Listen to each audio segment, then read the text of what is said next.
Alhamdulillah wahdah, salatu wassalamu ala man la nabiyya ba'da, amma ba'd. Kita panjatkan bersyukur kepada Allah Subhanahu wa taala pada kesempatan malam hari ini kita masih kembali diberi kekuatan, kesehatan, hidayah dan taufik dari Allah Jalla wa Ala, sehingga kita bisa kembali mengikuti pengajian tafsir rutin kita ini. Berharap semoga Allah Tabaraka wa Ta'ala berkenan untuk melimpahkan ilmu yang bermanfaat kepada kita semua, sehingga bisa kita amalkan sebagai bekal untuk menghadap kepada Allah Jalla wa Ala. Amin ya Rabbal Alamin. Salam dan salam semoga selalu tersanjungkan ke Nabi besar kita Muhammad sallallahu alaihi wa ala alihi wa sahbihi wa sallam, pada para sahabatnya, keluarganya dan umatnya yang setia mengikuti tuntunannya hingga hari akhir nanti. Kaum muslimin dan kaum muslimat, para pendengar radio Suara Quran yang kami hormati dan kami cintai. Pada pengajian yang telah lalu, kita telah sedikit membahas tentang tafsir Al-Quran dengan perkataan para sahabat Nabi sallallahu alaihi wasallam. Maka insya Allah pada kesempatan kali ini kita akan membahas sedikit tentang tafsir Al-Quran dengan perkataan tabi'in. Tafsir Al-Quran dengan perkataan tabi'in. Di antara dalil yang menunjukkan penerapan metode ini adalah hadis yang sudah kita bawakan pada pengajian yang telah lalu.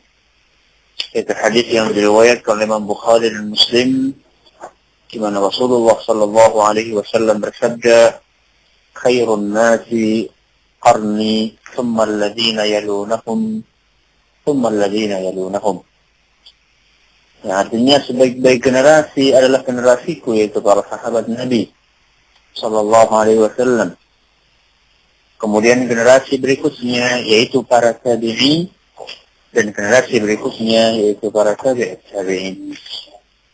Dari sini saya ambil suatu kesimpulan bahwasannya generasi tabi'in adalah merupakan salah satu generasi terbaik umat ini. Dan kemarin sudah kita jelaskan bahwasannya kebaikan mereka salah satunya terdapat dalam pemahaman mereka yang begitu lurus dalam memahami Al-Quran dan Sunnah Rasul Sallallahu Alaihi Wasallam. Dan metode tafsir Al-Quran dengan perkataan tabi'in ini bernilai sangat tinggi. Kenapa?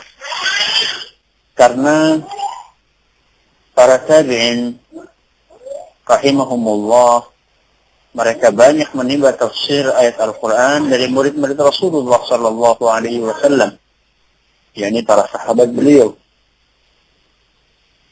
Dan ini tentunya akan memberikan suatu nilai plus bagi tafsir yang mereka sampaikan, karena mereka banyak belajar dari murid-murid Rasulullah Sallallahu Alaihi Wasallam. Kemudian juga di antara hal yang menyebabkan penafsiran para tabi'in itu begitu istimewa adalah karena para tabi'in dikategorikan salah satu generasi terbaik yang direkomendasikan oleh Rasulullah Sallallahu Alaihi Wasallam, sebagaimana yang tadi telah kita sampaikan dalam sebuah hadis yang diriwayatkan oleh Imam Bukhari dan Muslim. Ditambah lagi penguasaan mereka tentang bahasa Arab. Ini jelas lebih tinggi dibandingkan orang-orang yang hidup sudah zaman mereka. Oleh karena itu, maka tidak heran seandainya Imam Ibn Rajab Al-Hanbali rahimahullahu ta'ala pernah menjelaskan, فَأَفْضَلُ الْعُلُومِ فِي تَفْسِيرِ الْقُرْآنِ وَمَعَانِ الْحَدِيثِ وَالْكَلَامِ فِي الْحَلَالِ وَالْحَرَامِ. Ilmu yang paling baik berkenan tentang tafsir Al-Quran, makna hadis, serta hukum halal dan haram atau hukum fikih adalah, kata beliau, ma kana ma'thuran 'an as-sahabati wat-tabi'ina wa tabi'ihim ila an yantahiya ila zaman a'immatil Islam al-mashhurin al-muqtada bihim. Jadi ilmu yang paling baik, kata beliau, adalah apa yang diriwayatkan dari para sahabat Nabi sallallahu alaihi wasallam, para tabi'in, para tabi'ut tabi'in, hingga zaman para ulama Islam panutan yang telah tersahih. Jadi perkataan Ibnu Rajab Al-Hambali ini begitu jelas untuk menjelaskan betapa tingginya nilai penafsiran para tabi'in. Bahkan Imam Ibnu Rajab sendiri mengatakan bahwa itulah ilmu yang paling baik. Kita akan bawakan kaum muslimin, kaum muslimat sekalian yang kami hormati, dua contoh di antara contoh penafsiran para tabi'in. Contoh yang pertama adalah penafsiran kata al-yaqin. Penafsiran kata al-yaqin dalam firman Allah Tabaraka wa Ta'ala surat Al-Hijr ayat 99. Surat Al-Hijr ayat 99. Di dalam ayat tersebut Allah Tabaraka wa Ta'ala berfirman, wa'bud rabbaka hatta ya'tiyakal yaqin.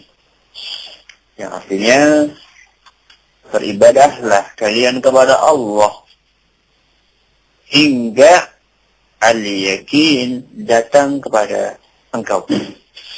Beribadahlah engkau kepada Allah hingga datangnya al-yaqin kepadamu.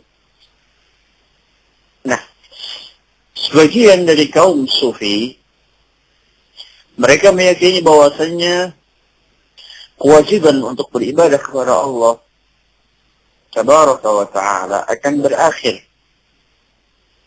tatkala mereka mencapai suatu maqam atau suatu derajat atau suatu kedudukan. Di antara mereka ada yang menamakannya dengan maqam wusul. Maqam apa? Maqam wusul. Kata mereka, jika seorang hamba telah mencapai peringkat tersebut, yaitu maqam wusul, maka segala kewajiban agama telah gugur dari dirinya. Sehingga dia tidak wajib lagi untuk salat, puasa, haji, atau yang semisal. Sebaliknya mereka juga diperbolehkan untuk berzina, minum khamar, dan larangan-larangan lainnya. Ini adalah pemahaman sebagian dari kaum sufi yang meyakini bahwasanya masa ibadah itu ada masa berakhirnya. Jadi kalau seorang sudah beribadah, andaikan dia terus beribadah, kemudian dia mencapai maqam wusul, maka setelah itu adalah mereka tidak lagi mendapatkan beban syariat. Salah satu tokoh sufi abad keempat, yaitu Ahmad bin Atha, yang wafat pada tahun 311 Hijriah, pernah berkata, Al-'arifu la taklifa alaih. Orang yang telah sampai ma'rifat tidak mendapatkan beban syariat. Orang yang telah sampai ma'rifat maka tidak mendapatkan beban syariat.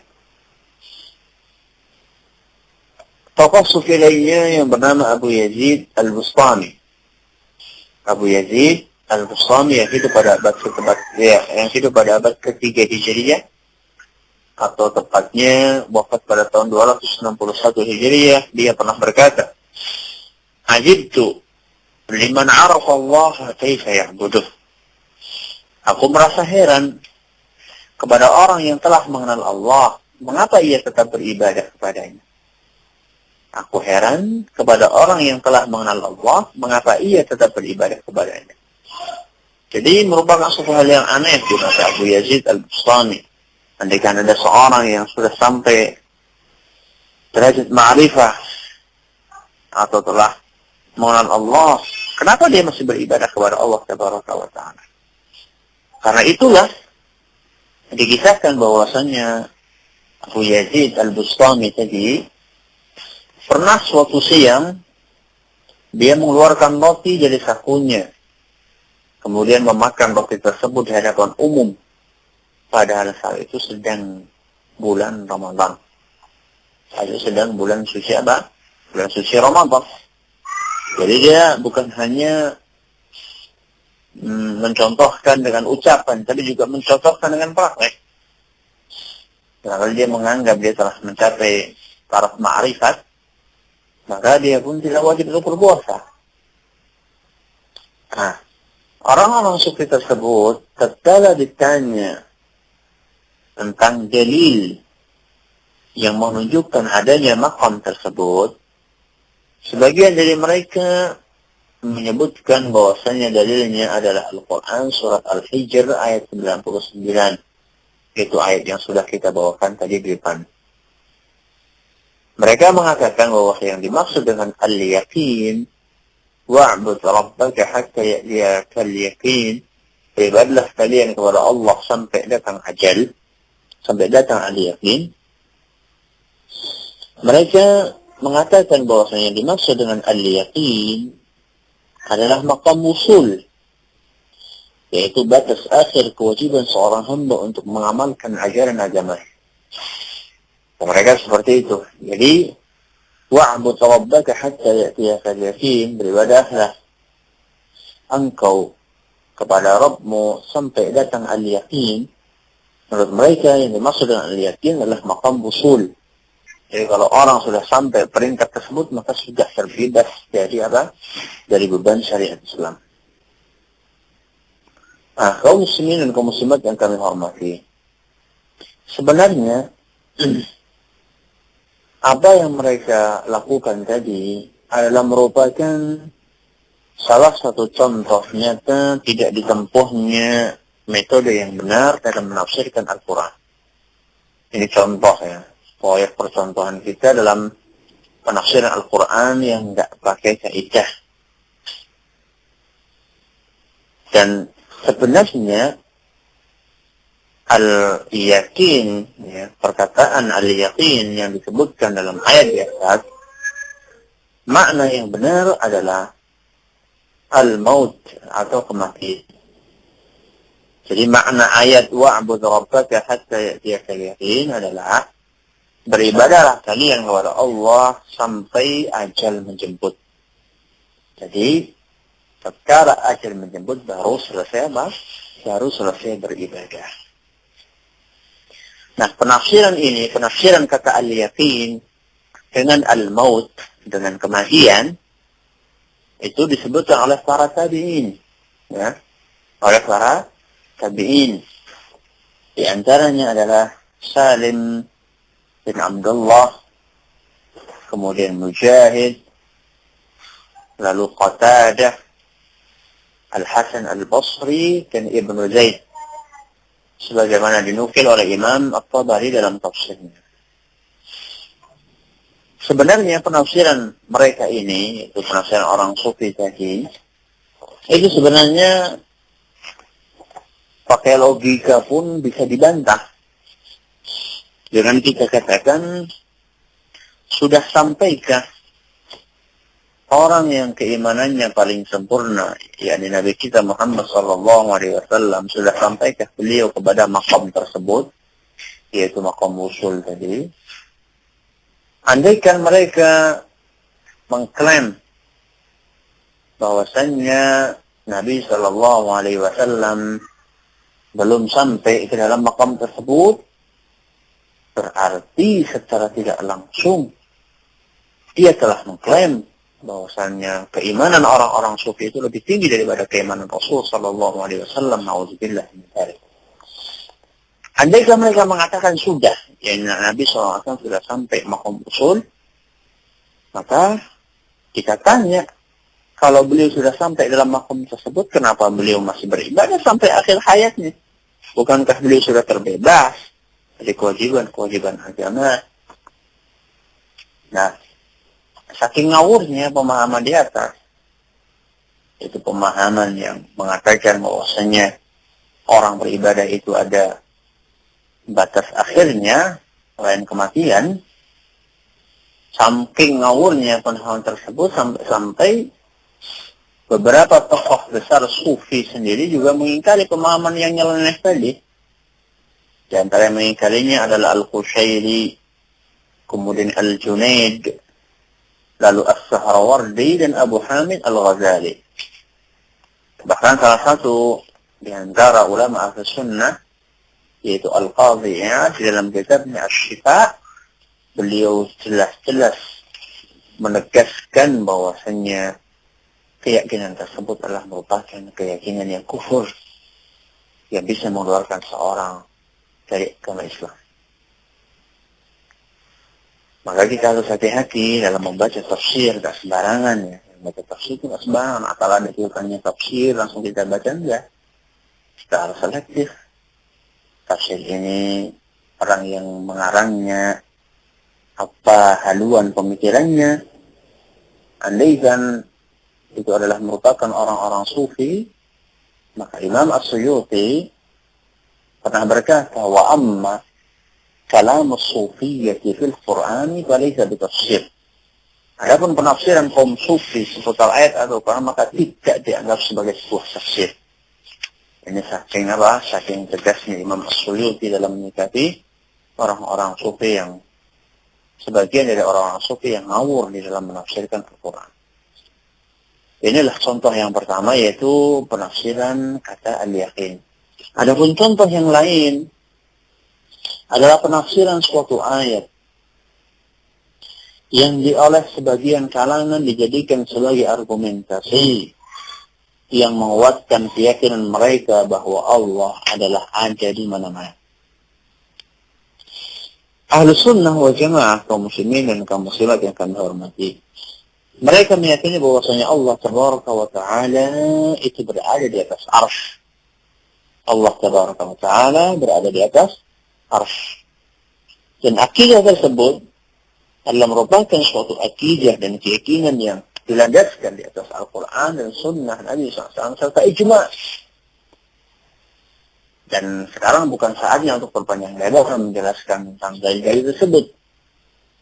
Cukup sebagai gambaran bagi kita bahwa Imam Az-Zahabi saja di dalam kitab beliau Al-Ulu, beliau menyebutkan 14 dalil dari Al-Quran. Kemudian lebih dari 200 hadis Nabi SAW dan 153 nukilan perkataan ulama al-sunnah sesudah generasi para sahabat Nabi SAW yang semuanya itu menguatkan keyakinan.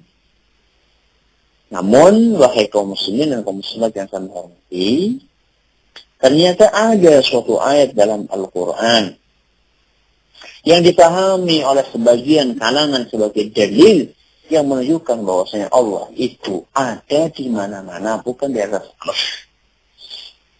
Apa dalilnya? Kata mereka lah dalilnya Al-Quran surat Az-Zukhruf ayat 84.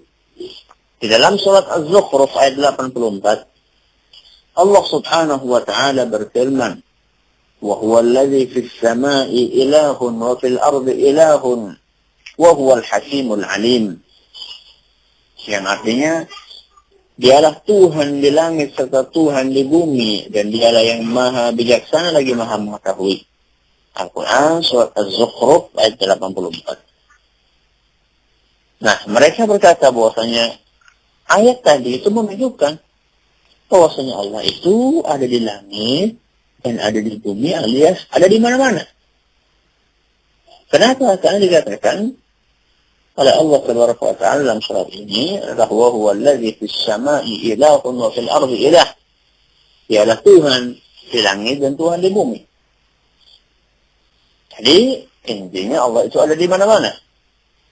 Padahal, jika orang-orang tersebut mereka mau untuk membuka kitab-kitab tafsir dan menelaah penafsiran para ulama tabi'in atau para tabi'in, niscaya mereka akan memahami makna yang benar dari ayat tersebut. dan tidak membenturkan ayat ini dengan ayat-ayat lain yang jelas menunjukkan bahwasanya Allah itu ada di atas arsy. Imam At-Tabari meriwayatkan dari Qatadah, salah seorang tabi'in, dia berkata bahwasanya maksud dari ayat di atas yaitu wa huwa alladzi fis samai ilahun wa fil ardi ilah, maksudnya adalah dialah Allah yang disembah di langit dan yang disembah di bumi. Jadi maksud ayat itu adalah bahwasanya Allah itu dimanapun Allah, yaitu Allah meskipun di atas arsy, Allah tetap disembah oleh orang-orang yang ada di atas bumi. Jadi ini tidak berkonsekuensi bahwasanya Allah itu mesti ada di atas bumi, tidak. Allah hanya mengatakan Allah itu disembah di atas langit dan disembah di atas bumi. Artinya yang menyembah Allah itu ada di langit dan ada di bumi. Itu maksud dari ayat tersebut. Dan penafsiran ini disebut oleh salah seorang tabi'in yang bernama Qatadah. Maka mengambil perkataan atau tafsir para tabi'in itu merupakan suatu hal yang sangat bagus dan sangat istimewa. Ada beberapa kitab tafsir yang memperhatikan perhatian khusus atau yang memberikan perhatian khusus kepada atau terhadap perkataan para sahabat dan tabi'in. Di antara tafsir tersebut adalah tafsir Imam At-Tabari.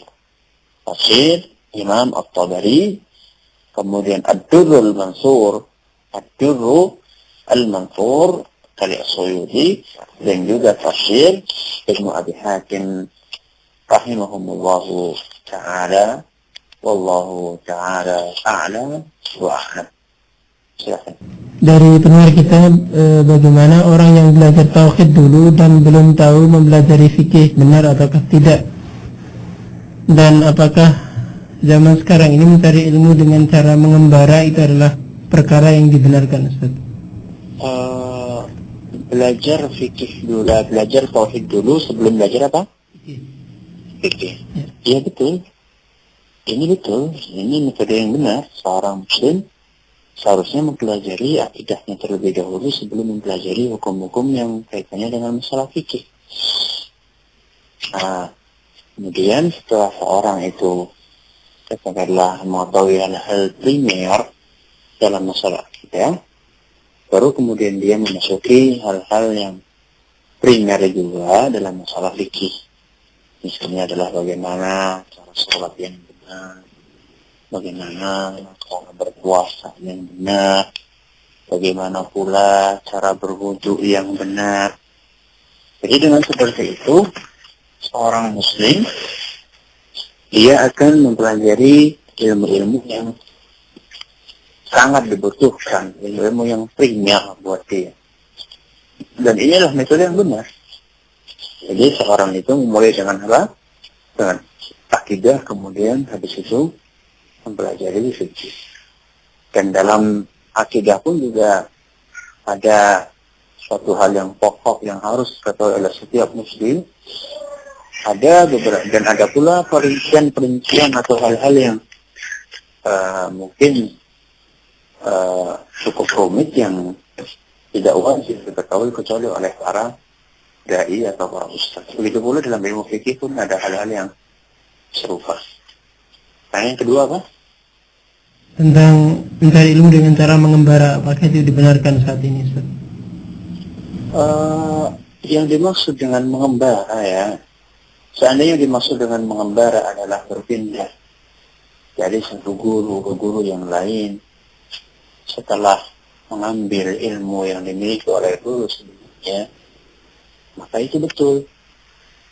Itu yang dijelaskan oleh para ulama kita dengan ar-rihlatu fi talabil ilm, bepergian jauh dalam rangka untuk mencari ilmu. Kalau yang dimaksud dengan mengembara adalah berpindah dari satu kota ke kota yang lain, jadi berusaha untuk mengambil ilmu dari para ulama di kota-kota tersebut, maka itu boleh, maka itu bagus. Bahkan itu adalah merupakan suatu tradisi yang diwariskan oleh para ulama kita dari satu generasi ke generasi yang lain. Bahkan sampai-sampai salah seorang pakar hadis yang bernama Imam Al-Khatib Al-Baghdadi, beliau punya buku khusus masalah itu yang berjudul Al-Rihlah fi Talabil Hadis, bepergian jauh untuk mencari ilmu hadis. Itu kalau yang dimaksud dengan mengembara adalah tadi. Kalau yang dimaksud dengan mengembara adalah pergi dari satu gunung ke gunung yang lain, mencari ilmu dari alam. Kalau yang dimaksud seperti itu, maksudnya adalah yaitu melakukan meditasi atau melakukan perenungan dari satu gunung ke gunung yang lain, dari satu gua ke gua yang lain, dari satu pantai ke pantai yang lain, maka itu nggak benar. Nah, ilmu itu diambil dari para ulama, bukan dengan cara seorang itu kemudian melakukan meditasi atau merenung dan lain sebagainya tanpa ada bimbingan dari para ulama. Ya. Apakah Imam At-Tabari pernah bertemu dengan tabi'in? Ataukah beliau menafsirkan Al-Quran dengan asar dari para tabi'in, Ustaz? Imam At-Tabari meriwayatkan dari para tabi'in dengan menggunakan sanad. Imam At-Tabari wafat pada tahun 300 lebih. Jadi beliau hidup pada abad keempat. Beliau tidak berjumpa dengan para tabi'in, tapi beliau meriwayatkan dari gurunya, kemudian dari gurunya, kemudian dari tabi'in. Jadi Imam At-Tabari menafsirkan Al-Quran itu dengan perkataan para tabi'in, juga para sahabat Nabi SAW, dan juga hadis Nabi, dan terkadang juga dengan ayat-ayat Al-Quran. Nah, ketika beliau menukil perkataan tabi'in, beliau menukil perkataan tersebut dengan menyebutkan sanad. Sanad adalah jalur atau rantai periwayatan suatu kata. Itu langsung beliau meriwayatkan dari gurunya, guru sampai tabi'in, sampai para sahabat Nabi SAW. Dan itu adalah merupakan salah satu keistimewaan yang dimiliki oleh tafsir At-Tabari. Jadi bukan hanya sekedar menukil, tapi menukil dengan ada sanadnya. Dan ini adalah merupakan suatu hal yang tidak setiap buku itu memiliki keistimewaan tersebut.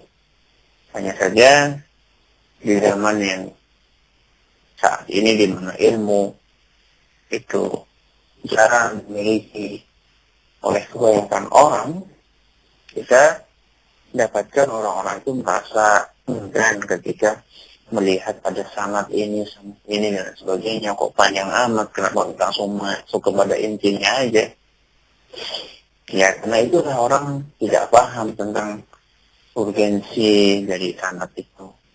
Sanad itu menunjukkan bahwasanya perkataan yang sedang dipilih itu adalah suatu perkataan yang absah. Suatu perkataan yang absah dari orang yang menisbahkan kepadanya perkataan tersebut. Ya, silakan. Pertama mau tanya, adakah doa khusus untuk menangkal tuyul yang saat ini sedang ramai di kampung Ana? Iya.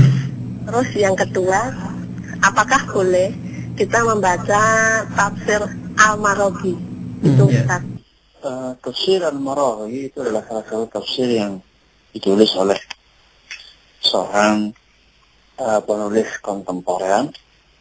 Dan tafsir ini ada beberapa catatannya. Di antaranya adalah takwil terhadap sifat-sifat Allah Subhanahu wa Ta'ala sesuai dengan madhab Asy'ari. Maka sebaiknya seorang Muslim berhati-hati ketika membaca tafsir ini. Kalau dia adalah seorang pemula, maka sebenarnya dia tidak membaca tafsir ini, dikhawatirkan karena nanti akan terkena atau terjerumus kepada kekeliruan tersebut.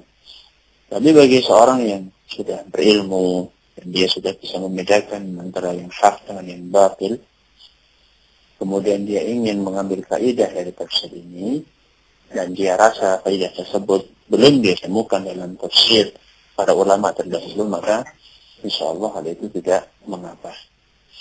Adapun zikir khusus masalah tuyul, tuyul itu adalah setan.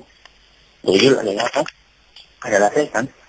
Makanya zikirnya seperti zikir-zikir yang lain dalam mengusir setan, dengan beristiadah, kemudian membaca Al-Quran, membacakan surat Al-Baqarah terutama di rumah, masuk ke rumah, ketika masuk rumah dengan mengucapkan basmalah, ketika menutup pintu, menutup jendela juga dengan basmalah. Insya Allah dengan seperti itu seorang akan terhindar dari setan yang bernama tuyul. Ya. Bahwasanya orang yang mengajak kemaksiatan maka dia mendapatkan dosa sebanyak orang yang mengikutinya, sebagaimana seperti dalam hadis Rasulullah Shallallahu Alaihi Wasallam. Bagaimana dengan hubungannya dengan ayat yang menyatakan bahwasanya orang tidak akan memikul dosa kecuali apa yang telah dia kerjakan? Sebenarnya ketika seorang mengajarkan keburukan lalu dikerjakan oleh orang lain dan dosa itu akan terus dipikul oleh orang tadi, itu sama sekali tidak bertentangan dengan ayat yang berbunyi wa an laisa lil insani illa ma sa'a. Sesungguhnya seorang itu tidak akan terbebani kecuali dengan apa yang dia lakukan. Karena sejatinya dosa yang dia pikul dari orang-orang yang terjerumus akibat penyesatan dari dirinya, itu sebenarnya adalah merupakan hasil dari perbuatan dia. Jadi ketika dia mengajarkan keburukan, ketika dia mengajarkan kebatilan, lalu orang lain mengerjakannya atau mengamalkannya, jadi itu adalah hasil dari pekerjaan dia. Dia telah mengajarkan kebatilan kepada orang lain. Jadi wajar saja seandainya dia akan apa? Akan mendapatkan dosanya atau akan mendapatkan getahnya. Lawang itu adalah hasil dari perbuatan dia. Jadi sama sekali ayat antara hadis man sanna sunnatan sayyi'ah, barang siapa yang mengajarkan suatu keburukan kepada orang lain maka dia akan mendapatkan dosanya orang yang melakukan. Itu sama sekali tidak bertentangan dengan ayat Tuhan laisa lil insani ma sa'a. Sesungguhnya seorang manusia itu tidak akan mendapatkan beban kecuali apa yang dikerjakannya. Karena sejatinya seperti yang saya katakan tadi, itu adalah hasil dari perbuatan dia sendiri. Saya kira cukup sampai di sini. Atas segala perhatiannya kami ucapkan terima kasih. Atas segala kurang dan mohon maaf yang sebesar-besarnya. Subhanakallahumma bihamdika asyhadu an la ilaha illa anta astaghfiruka wa atubu ilaik. Sallallahu alaihi wa sallam Muhammadin wa ala alihi wa sahbihi.